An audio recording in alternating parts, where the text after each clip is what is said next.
Thank you for tuning in to a couple of Keemers podcasts. I am your co host, Francesca. People call me Frankie. And I'm your co host, Christopher. People call me Chris. Welcome to our podcast today. We're feeling pretty good, pretty great. We are celebrating the Memorial Day weekend, and we'll start off, like always, with attitude Attitude of of gratitude. gratitude. And I'll go first. Okay. Oh, my Whoa. power just blinked. Anyway, that was weird. Hope it stays on. Anyhow, I'm grateful for electricity. Please, Lord, keep it on. I'm also grateful because we've made some purchases that have upgraded our lives. Just some purchases as man and wife, or husband and wife. I actually hate when people say man and wife. I don't know why I said that. Some marriage purchases, and we're forever renovating and things like that. So I'm just excited about that, and I just got a little bug back for crafting. So I'm about to craft a couple things that have been put on the back burner. So I'm excited to see how that's gonna turn out. Yeah, that's what I'm grateful for. How about you? Well, I'm grateful for not only our marriage purchases. That was fun just to go and look and shop and just spend time together making a decision. But also, I'm going to say just continuing to rest and relax. Excuse me, and enjoy doing things that maybe we hadn't had time to do before. Right, right. Because, when you work and you got other things to do, responsibilities, it's hard to really get a break. And when you finally do get a break, you just really enjoy it and immerse yourself to the fullest. So I'll say resting and relaxing and enjoying our marriage purchases. Marriage purchases. Everyone's gonna be like, "What is it?" Mind your business. It's regular stuff. Don't worry. Anyway, today, our topic, we actually don't have a title for it yet. We were thinking about it beforehand, couldn't come up with one. So you probably already see the title, so you know what it is now, but in the moment we don't. But we do have three kind of subject matters that we want to touch on today. Oh, yeah. They're all kind of in the same realm, but like I said, we just don't have a title yet. But those three things are: one, being with a married person and you're single. So being as in involving yourself intimately with them. And so kind of who's the blame? We kind of talked about this a little bit beforehand, and so we just thought it would be interesting to talk about it in our podcast. The second thing would be having another relationship while your spouse is terminally ill, specifically with something where their memory is fading, like dementia, Alzheimer, something like that. Because who did that? I think it was B. Smith's husband. Right, Beeson's husband. That's kind of old news, but just kind of our take on that. And the phrase "take care of yourself" is saying that to an ex, and what that may mean, or is that the right thing to do, or we'll touch on it later. It'll make more sense then. But let's start with infidelity, essentially. Right. And kind of the blame. It's funny because we were just talking about this, and we just don't really see 100% eye to eye on the root of it. We see eye to eye, but the details not so much. Mm-hmm. So we'll get to what we do agree upon, which is it's wrong. Period. Right.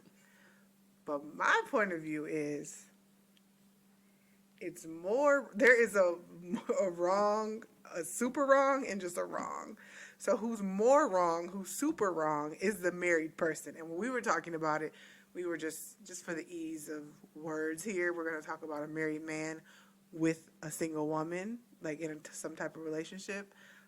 But the sentiment goes both ways. Like whether it's a married woman with a single man, or even two married people, to be honest, but in relationship with another married person that's not their spouse. But just for simplicity, let's just go with the point of view of a married man and a single woman. I think that the married person, the man, is more to blame. It's wrong both ways, but I think at the end of the day, the single person goes back to themselves. They don't have to report to anybody. They did not take a vow before God. I think it is the married person's job to protect the marriage. So, in my eyes, it's wrong altogether for both parties. However, the brunt of it is on the married person, and in this case, the man. Right, and my thing is, because it's just funny when we were talking about it, like, my thing is, it's deeper. It's not even, actually, it's not even deeper. Like, it's not even about who's more responsible. Like, the responsibility is not even a factor to me. It's to me, it's just one of those things of morality. Like, you got to have morals and ethics with stuff. And to me, it's about one's ethics, one's values, one's principles, and what they stand for. And to me, I don't stand for being with someone who is married. That's just me, because I look at marriage, the institution of it, as sacred. So I do too. I absolutely do. I just think that it's the married person's, like, okay, morals, okay, bleh. Morals and ethics are not black and white. they're not. So, but what is, but what is pretty standard in my opinion is who protects what. Like, if you're gonna, if you're like, I don't have to. I mean, this is not a great example, but I don't have to respect somebody's mama. But they need, like, you're not gonna disrespect my mama. You know what I'm saying? Like, Right. it's not somebody else's job necessarily, but I'm not just gonna allow someone to disrespect something that I cherish and love. So when it comes down to it, if that person wasn't married, it would be no issue of infidelity. So yes, if somebody told me they were married, I would not be involved with them on a personal tip. Like, I'm not being involved with married people. I've never been involved with someone who's married. I have been lied to before, as far as they've been in a relationship. It wasn't marriage, but it was a relationship. So, and that's a little bit different. I know we talked about that, where if you don't know, then for sure Right. the blame. Is on the married And then I'm like, person. but what if you find out and you're already invested? And that, you're right, and that is hard, because once, if you do find out and you already invested, Got feelings and love. right, and like we were talking about earlier, I mean, there's many songs that delve into that same topic, and so people get into this catch-22, and like with the song "I Wish" from Carl Thomas, like, here he's talking with a woman and she's expressing romantic feelings for him, and vice versa. But then, like he said, you dropped this bomb on me talking about you're unhappily married with children. So now, okay, I'm screwed, because now it's like, well, you don't belong to me. You belong to whomever you married to. And so for him, it's like, well, I lose, because for the sake of the institution of marriage, you're not with me and you're not going to be with me. I mean, I guess technically a person could choose to divorce. I mean, it's definitely happened many a times. But I say that to say, and my point is, depending on who you are and what your thoughts and your views are, to me, it's not even, like I said, it's not a responsibility thing. It's just, I'm just not about to engage in that, because I respect the institution of it. Not only that, but I look at it like this. In the old days, it used to be called this thing called honor amongst thieves. So, for example, it was like, if somebody wanted to kill you for whatever reason, deal gone bad or whatever, they would wait to get you. They wouldn't harm kids. They wouldn't harm the wife. because their ethics, their morals was they're out of it. They have nothing to do with it. So why do I need to harm them? Why do I need to involve them? But nowadays, people don't care anymore, so people kill whomever. But I say that as an example to say, like, my ethics are that if you tell me you're married, well, I'm gonna leave you alone because I don't care about Well, who you. that's personal. Me too. Mm-hmm. Let's be clear. Yeah. I'm not gonna mess with you if you tell me you're married or if I find out you're married. I think it might cause, I mean, just being honest, it might be harder if you lied to me in the beginning and Right. I have now created, we've created something or what I had believed to be something. And now it's just like you crushed it with one sentence, I'm married, with two words. Mm-hmm. So, because I think that's the same, to me, it goes along similar lines of will the other spouse, or for this case his wife, is she gonna leave him for cheating? Like, to me, this stuff is not black and white, No, it's not. I'm not. because it's like, yeah, Yeah. a lot of people will be quick to be like, yeah, if he cheat, I'm gone. But how many times have Mm-hmm. we all seen, men and women, but my Yeah. most experience personally is women, like with myself or my friends, my friend group, because I have primarily women friends. But um, you say you gonna leave him when he cheat, and you might leave for a second. There might be friction for a moment, even a long moment, but you don't leave for real. Yeah. It'll have to be like, I find most people do it when it's habitual. They finally leave because it's habitual. Mm-hmm. But like finding out one time that they cheated, no. And so finding out, I mean, I think it works both ways. Like finding out that they're married, but they're still pursuing you. If you, and it all depends on, I think, the single person's thing, like their motive. So if they're looking for a husband, if this single woman is looking for a husband, I think that's ridiculous. People do it. But personally, I'm like, you just cheating yourself. Like, why would you be Mm-hmm. looking to have a long term relationship, a marriage with a married man? But if you're the type of single person, single woman that's just casually doing whatever, living your life, not looking for anything, or maybe already decided, I don't want to be married. Okay, I mean, what's that to me? But you say it's morals, and I get that, but I just think, And I think for me, it comes from again the way marriage is emphasized. Because there's such an emphasis on marriage, on the institution itself.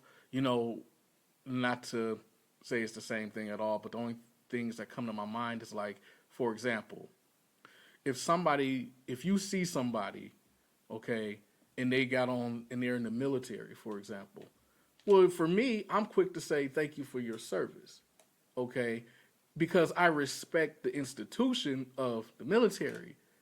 It's not about, oh, respectfully, respecting them personally necessarily, but I respect the military to the extent that if I see someone in their uniform or if I find out they're in it or have been in it, I'm going to say thank you for your service but because if I you, respect it. but if you don't say thank you for your service, does that mean you don't have any moral or ethical gratitude towards people who are in the service? Not No, not necessarily. necessarily. Not So necessarily. I apply that to this. Just because you engage in it doesn't mean, I mean, yes, if you want to get down to karma, that would be the main thing stopping me. But that's the Like, second because thing for I me. want to be married. I am married. Right. But in my past, when I was single, I wanted to be married. So I just felt like, no. First of all, I don't share well. So that's one. And two, um, I I just didn't want that karma because I had decided that that is marriage is what I was seeking. Like that's what I wanted. And so because of that personal decision, because that's very personal, you don't have to want to get married, you don't have to whatever. You don't have to do just about anything. But I decided for myself that's what I wanted. So therefore I respected it because I wanted it. But I think if you're the type of person that might not respect marriage in general or not desire it, so it's not even like a full processed thought. Some people, they don't want it, it's still a full processed thought. Some people don't want it, so it's not. So I think like it's just one of those just gray areas when it comes to the person that's single, but it's not gray for the married person. Unless you have some open type of marriage, but we're talking more traditional type marriage here, where it's not open, y'all don't have other people, and even with that, like people still have understandings from what I know. It's not just not all these, people who most people aren't just, I don't know. Let me not even say that statement because I don't know. But from what I've heard, there's still an understanding there and a way to kind of go about it. Like you don't just do necessarily 100% what you want. There has to be discussion. But anyway. Because I do agree, like I said, that there's a difference between when somebody, again, doesn't know and then they find out after the fact. Oh, yeah. That's misleading. I mean, it's a different situation. That's lying. Right. But when you're told up front, okay, like they boldly tell you, like, yeah, I'm married. And you decide, like, oh, okay, I don't care. Like, to me, it's not about that person and what they do. It has nothing to do with that. To me, it's like, if you strongly believe in the institution, I mean, to me, it's like you're going against your own ethics. But that's the big if. But you're going against your own ethics at that point. Is it? I think so. You saying I am? No, I'm not saying you. I'm saying if you're saying me, that's fine. I'm not saying you. I'm saying that if a person consciously says, well, I don't care. I mean, what's the big deal? You married. Like, in other words, to me, I see it as you're treating marriage, the institution of marriage, is no different than, because, for example, like we said, you might hear somebody say, well, you ain't got a ring on your finger. To me, you're putting it in the same context at that point. You're putting it in that same context. It's like, oh, you ain't got no ring, so you ain't, because people say, well, you ain't married. To me, that means something more. It means something more significant. And maybe this stems from, to me, like more from a biblical lens, because my thing is this has been emphasized to me so much that it's so sacred that the idea of you engaging with someone who is like, whoa, like that's really bad. Not to say like something bad's just gonna happen to you automatically like that, but it's a mixture of karma and, like I said, your ethics, your morals. Like, why? Why would you want to? If you view marriage so sacredly, why would you want to, is what I'm saying. But that was my take on it. I guess. I guess you just pretty straightforward with it to me. I think there's lots of loopholes. I think it just depends on the person. And at the end of the day, to me, it's on that married person to uphold their vows. And yeah, okay, it might be a moral and ethics thing on the other for both parties, but there's nothing that the single person has to uphold besides whatever morals and values they've decided for themselves. But morals and values can change. They can. So that to me is just like, okay, but vows don't change. So to me, that married person, I'm not saying that the single person is, scot-free.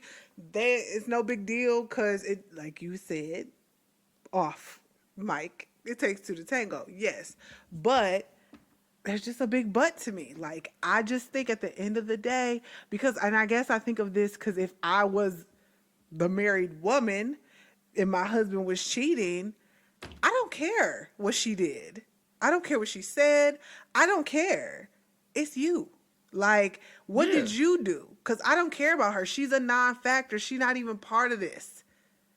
Right. She part of the world. And there's a whole bunch of world out there. Right. I agree with that. So I just think, like, I guess that's why I come down to it of like, oh, well, like you could tell me stories all day what this woman did. I wouldn't care. Like, I wouldn't, as the one being cheated on, I wouldn't care who she is, what she did. It comes down to you. What did you do? Because you're married to me, not her. It's not her job necessarily to respect me. Yes, we would hope that these people have all these morals and ethics, but the world that we live in, it don't always work that way. Actually, most of the Yeah. time. I mean, look at politics, look at everything. So Yeah. at the end of the day, it's like, what if I have a marriage with a person, which I do, I don't care about what the other person did, said, whatever. I I wouldn't want to care know either. what you did. Right. And I the wouldn't only care way either. that it'd be kind of like a little bit of blame on the single person to me is if that person knew the wife, then whoa, okay, like y'all had a not even new, like if y'all were friends, family, God forbid, or something like that, like then yes, it is that single person has. But if it's a stranger that has no connection to your family, your group of people, your friend group or whatever, your church group or whomever,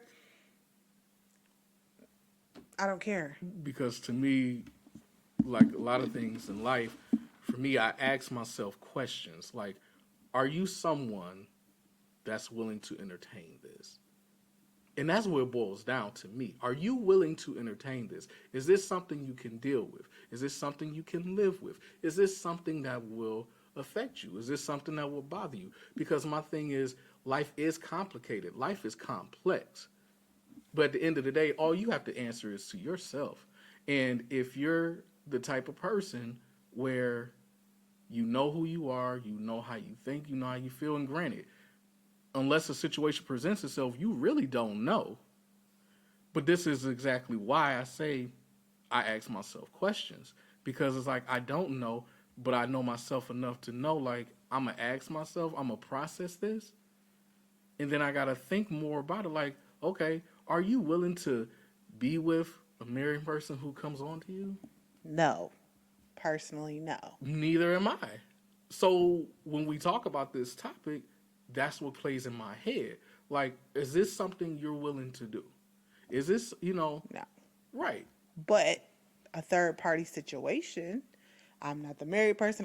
I'm nobody in all the in all the scenario. I'm putting the blame on the married person that cheated. Period. I mean, I guess with that part two of it, I look at it as, I mean, yeah, you could say absolutely it's the married person's fault, especially if they started it, they instigated it, okay? But I mean, how often have we experienced in our lifetime somebody instigates something, but it's not about what necessarily they do, it's about how you respond. It's about how Yeah, you respond. that's what I just said. But what I'm saying is, for that third person, that third Talking party, about the single person. yeah, it's about how you respond. Just because someone comes up to you and tells you, "Hey, I'm just to let you know I'm married. I think you look good. I want to hook up with you." That don't mean you gotta enjoy. That don't mean you gotta entertain it. It doesn't. I agree because that's personal.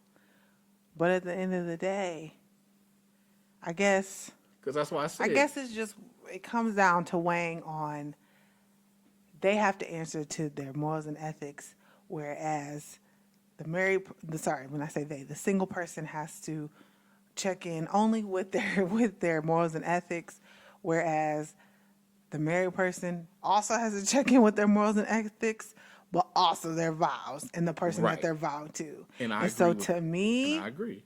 that's the overarching thing. And I'm not saying, oh, the single person is blameless, but they go home every night to themselves, no kids, no whatever, But you don't single. know.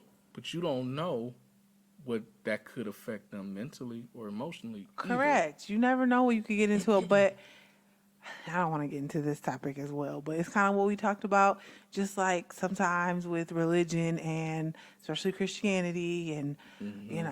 staying abstinent till marriage, Oh being pure yeah. for marriage, because they scare you with all these stories of how you're going to feel if you don't and what you're Hmm. taking away from your marriage and all this stuff that you really don't know until you get married, if you ever get married. And, which, I mean, I always say this, another podcast for another day. I ain't found most of that stuff to be true Yeah. because I lived my life and now I'm married and I find 99% of that to be false for me. Could not be false for everyone, but for me, it was absolutely myth debunked negative.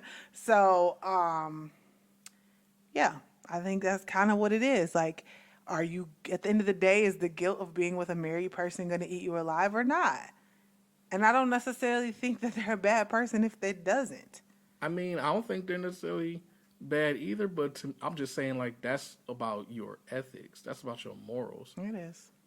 That's all I'm saying. I'm not saying they're horrible people or they need to die and burn in hell. Like, I'm not saying that. I'm just saying that that's a matter of your ethics and your morals. And to me, I can speak for me.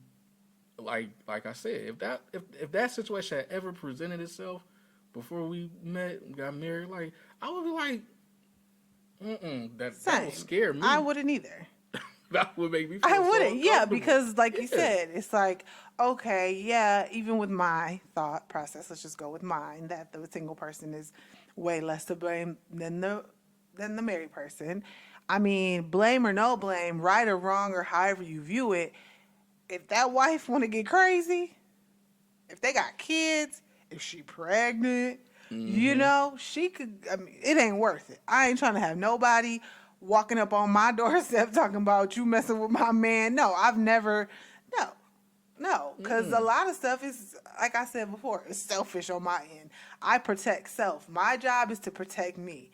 If it, I'm not going to put myself in a situation that could go crazy because passion crimes are very real. And no, that you're just asking for trouble when you messing with somebody else's man, married or not, really, to be honest. Yeah. When you messing with someone else's man or woman, it gets crazy. And sometimes I think even with men, you know, heterosexual women and men, when the woman cheat, it could get kind of crazier because men very territorial. So, or tend to be. Obviously, I'm generalizing here, but yeah. But from my perspective, even as a woman, no, I am not messing with nobody else's man, let alone husband. Not knowingly, no, ma'am. So, That's why I said, like, hey, for the people that can do that, hey, that's them. Me, I can't do it. I can't do that. I yeah. can't be that person. But also, I think if you want that smoke, go ahead. That's what somebody else's man, and that's something you got to live with. Like you said, that's something that they got to live with. You know, you got to deal with the consequences That's of all I'm that. saying. You may Yeah. think you're gonna get off completely scot free. Could be, Right. could not be. Right. So many infidelities and things go unsaid, unmentioned, and people live, die, take it to their grave. Have whole families sometimes. You know, people be finding out there's other families once the person dead or whatever.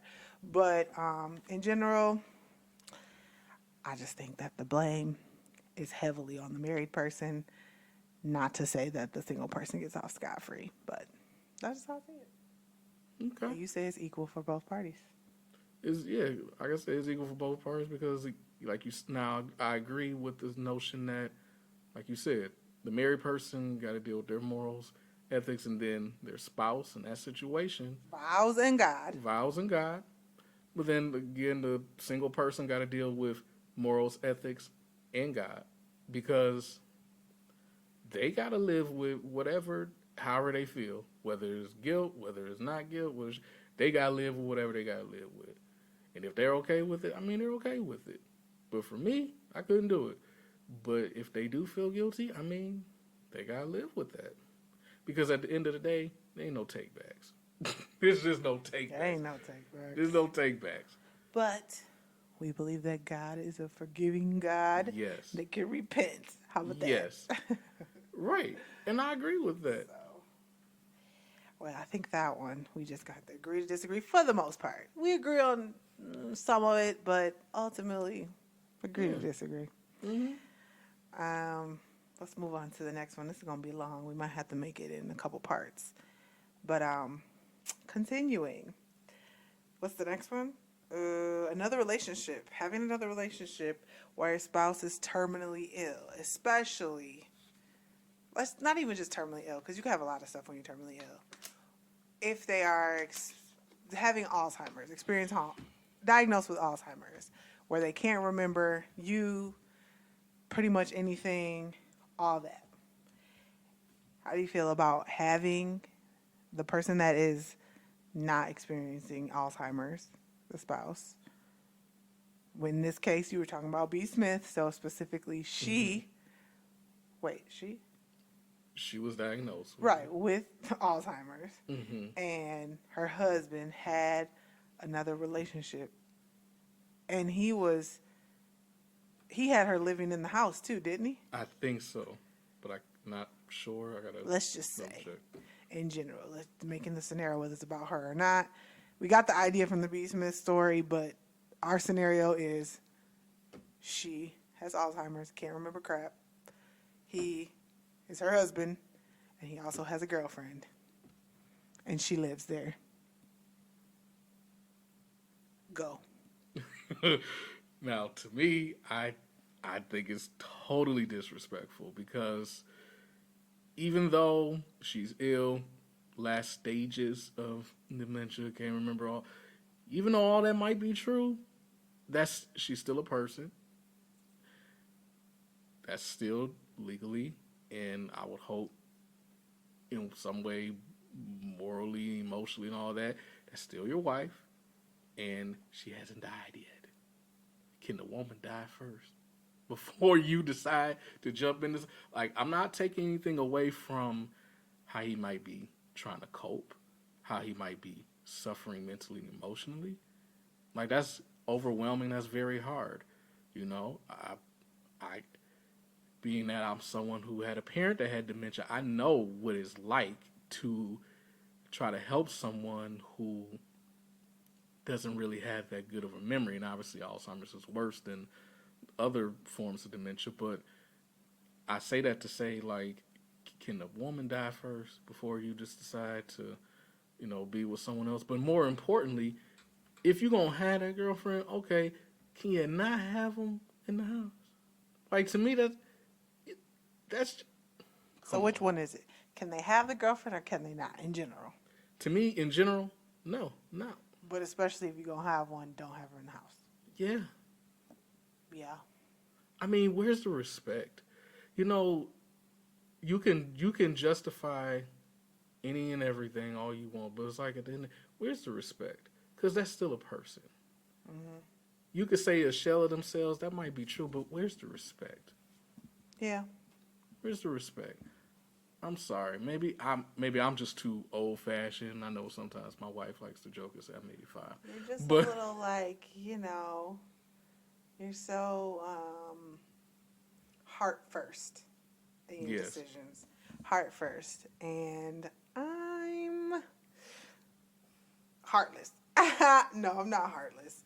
I don't know. This situation is hard for me. Once again, it's not so black and white, but if I sit with myself and think about it, not all things that sound good or feel good or are bad. So I feel like when you hear it, you go, oh my gosh, he got a girlfriend and his wife is dying. But like you said, what is he experiencing? And also if she truly is not able to, because Alzheimer's goes all the way to you can't even function. So right, your brain is essentially shutting down. But then it's the beginner stages of just literally, there does come a point where they can still function, but they just don't remember anybody. And so it's she doesn't even know who you are. And not to say so she doesn't matter. No. But it's hard because I'm also well, when did you, there's so many levels to it. So when did you find this woman? Was it somebody you was messing around with before? Mm-hmm. And then she got, got Alzheimer's, and then now you're oh, well, we can be together now. I don't know. Who is this woman? Is she just someone from your way past? How long how long was the married couple married? There's like questions for me, but like if I just want to keep it really general, I think, I mean, clean it up a little bit. She don't have to live there, you know.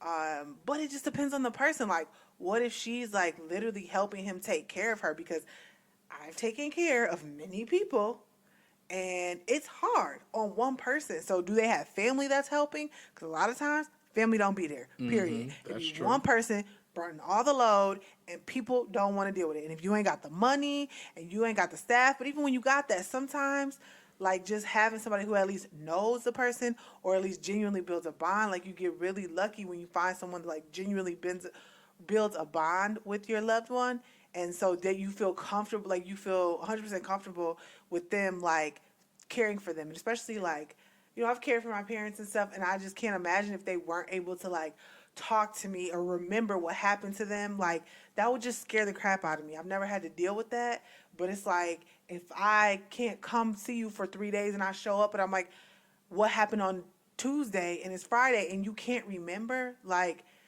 how do I know they're not mistreating you? How do they know they're not stealing from you? How do I know that, Mm-hmm. all these things, if there's no physical markings or anything I can tangibly like put two and two together, I don't want them talking down to my parent. I don't want them, cussing them out or calling them names. No, but like, so if this is a trusted person to help you care, if she's really gonna care for I don't know, but then is she really gonna care? Because she might be like, well, I hope you leave this earth so I can be with your husband. It's just a lot of things.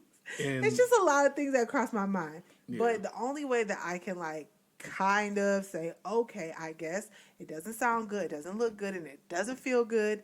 But it's like if the woman is a truly good woman, and I'm talking about the non-wife, and she really will care, and she's a caring person, like caregiver type personality, and she will actually care for the wife properly, and nobody else is helping this man, hey, because how I feel about a lot of stuff is people gonna always have their opinions. They're gonna yeah, always try to tell you what to do, and they don't want to be the first one to lift a finger, send a dollar, give a good suggestion, none of that. But they just want to tell you how you gonna do it. So like, but then you got the whole thing about marriage in there and like upholding your marriage.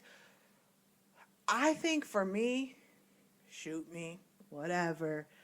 I think if it was me, I wouldn't love it if I was the wife with dementia and I could somehow outer body observe situation.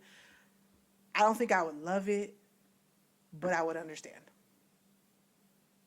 As okay. long as I wasn't being mistreated because of that, I think I would understand. And to me, it goes back to one word I haven't mentioned: boundaries.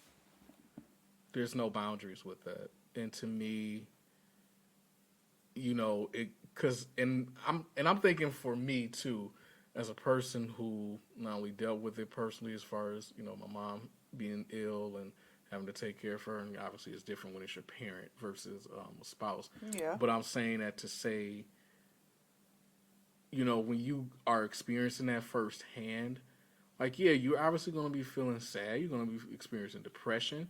You're going to experience a lot of things.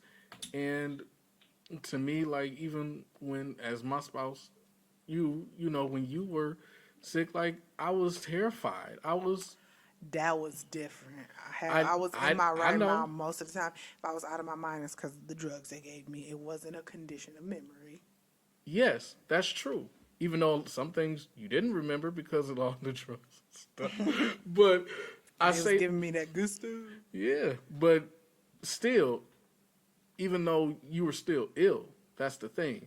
And But it's the type of illness. You can't just put every illness in a box. Like if you it's can't. cancer or something like that, no. You can't. But what I'm saying is, I'm not putting all illnesses in the same category. I'm saying the fact that you were ill, the fact that you were in this vulnerable state. You're talking about someone who's in a vulnerable state. And the fact they're in a vulnerable state, and you're also in a vulnerable emotional Right. state. Both parties are in a vulnerable state here at this point. Yeah. And to me, okay, like thinking about myself, I would be like, oh man, like my wife is going through all this. Man, I miss spending time with her. I miss us doing things. I mean, all those things, like all those things are flooding my brain. But then what's also flooding my head is, okay, I gotta make sure that she's being properly taken care of. Like, yeah, it's a laundry list of things. There's a I was lot in the to hospital do. almost the whole time that I was severely sick. What if somebody's severely sick and you're the only person really caring for them?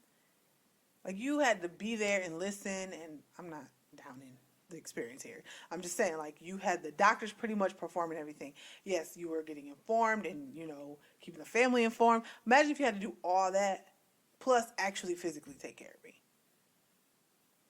I don't know, babe. That would have been It's a a lot. lot. It is a Could you lot. imagine having to physically, like, maybe give me IVs or give me the treatments that they was giving me, and you had to listen to the doctors, and you had to be on call and listen for me because you probably scared out of your mind. I'm gonna take my last breath, and it's like all Yeah. these things. Like, Yes. what if It somebody is. was like, and then that was only not only because it was a long time, 5 months, but Alzheimer. I mean, that It could be lasts like for years. five 10 plus years. years. Yeah. I don't know. It's a long. It's. I'm not downplaying and saying it's not a lot. I'm not saying that. But what I am getting at is when you love somebody, you're willing to do whatever. When you truly love somebody, you're willing to do whatever it takes. And I'm not saying like you're gonna sit up here and ignore your thoughts, your feelings, or your wants or your desires. No. But when you love someone enough, I think at what point do you say, I gotta kind of put it to the side a little bit? I kind of have to put it aside a little bit. I gotta focus on making sure that this person is good because I promise to be there and take care of you. But I believe I'm a man of my word. So my thing You is, always be coming for me as if I'm not a woman of my word because I think differently. no, no, no. I'm saying that I'm talking about in comparing to this guy. My thing is, I'm a man of my word. So my thing is, I'm gonna make sure like, hey, I'm gonna take care of mine by any means necessary. I do what I have to do You're in so spite of my sweet, struggles. Buster. You know, yeah, I've been frustrated. Now, granted, our situation was different, absolutely, but I'm just saying that with us, like, I was definitely frustrated. I was definitely overwhelmed. I was definitely going through a lot that I hid and didn't want to share with other people. But that didn't give me ideas about dealing with someone else. Not at all. I was more afraid of losing you and how was I going to cope. But like I said, it's different in his situation because she got Alzheimer's, so she's slowly dying, don't Right, and remember once I'm stuff. sure in the beginning, well, I'm not sure, but I think it would be more likely in the beginning to have all those same rush of emotions. But once that starts to like mellow out after a while, it could be a year, it could be two. But if it's a 10-year situation, like, you kind of, it becomes like a routine and no longer like a shock anymore. I think that that's when these type of situations can happen because your brain stops being so much in shock and so much devastation, or it's just kind of like, now it's not so ups and downs. It's like whatever level you mellowed out at, you're kind of constantly there instead of like, it just becomes normal. Hmm. It just becomes more normal. And I don't know. Once again, black and white is so hard for me just to say blanketly that it's okay or not okay. I think, like I said, it doesn't sound good. It won't look good to others. Um, Remember that? A little bit different, but that movie Stepmom, I don't where think they I were saw already that. divorced though, Okay. and then the mom, the biological mother, what? You never seen that movie? Because the I parents don't were think so. divorced, and the mom had cancer, Okay. and the dad had a girlfriend, and pretty much like the mom was like going about transitioning from the stepmom to really become was gonna be like their pretty much earthly mother figure because she knew she was gonna die. And so, I mean, there's different ways people see that. Divorce and the new, I mean, now it's become a little bit more like accepting that divorced couples and them having a new partner, it can actually not be dramatic or not have to be so cold cut. I think like Jada and Will, they show that, they display that, like we can still work as a unit and stuff. Cause like old fashioned, it's like that's his ex wife. She don't need to be around, or like Mm-hmm. it's just the kids. He don't need to talk to her, or just real like have these staunch lines. And I think our generation is getting. Thank you for listening. Make sure you rate and review if you like what you hear. Also, like, subscribe, comment, and share with a friend. See ya.